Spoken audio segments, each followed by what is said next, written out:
कहमाई बोलै रे काली रे कोयलिया हो, कहमाई बोलै मोर हो, कहमाई बोलै जनक दुलारी हो, अब सीता रही है कुमार हो,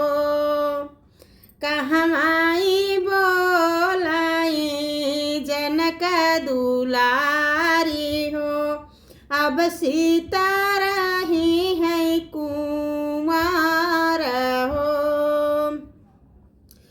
बनवा में बोलाई काली रे कोयलिया हो, बगिया में बोलेला मोर हो,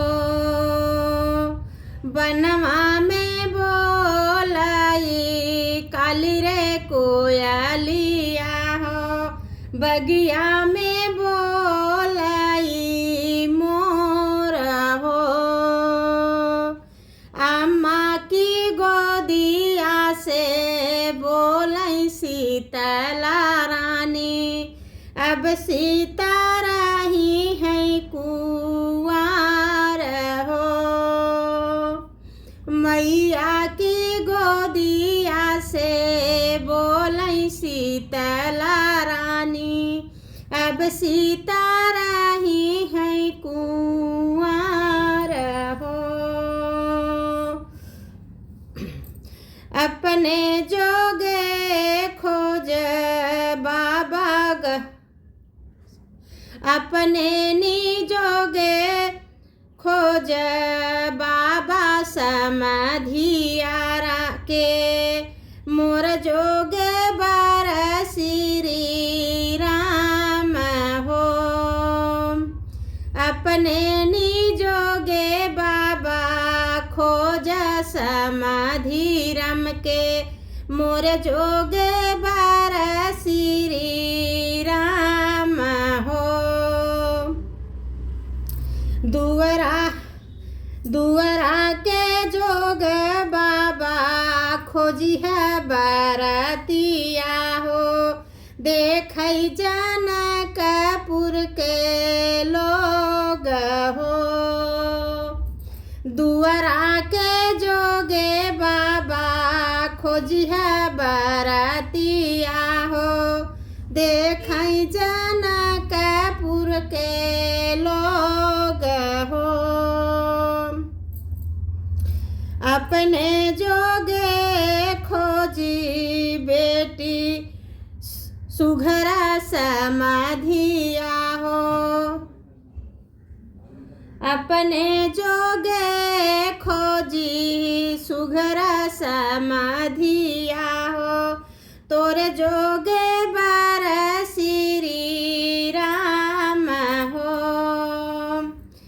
अपने जोगे खोजी अपने जोगे खोजी सुघरा समाधिया हो, तोरे जोगे बार श्री राम हो, दुअरा जोगे खोजी बेटी दुअरा जोगे खोजी बेटी बरबरियतिया हो, देखी है जनकपुर के लोग हो, दुअरा जोगे खोजी बरबरियतिया हो, देखी है जनकपुर के लोग हो, ऊंचे ऊंचे मड़वा छवई है मोरे बाबा हो, बेदिया चौक पुराई हो, ऊंचे ऊंचे मड़वा छवई है मोरे बाबा हो, बेदिया चौकवा पुराई हो चौके पर बैठली जनक दुलारी हो राम सिया भैले गठ जोड़ हो चौके पर बैठली जनक दुलारी हो राम सीता के भैले आजू बियाह हो चौके पे बैठली जनक दुलारी हो राम से भैले बियाह हो राम से भैले बियाह हो। जय सीताराम सीताराम।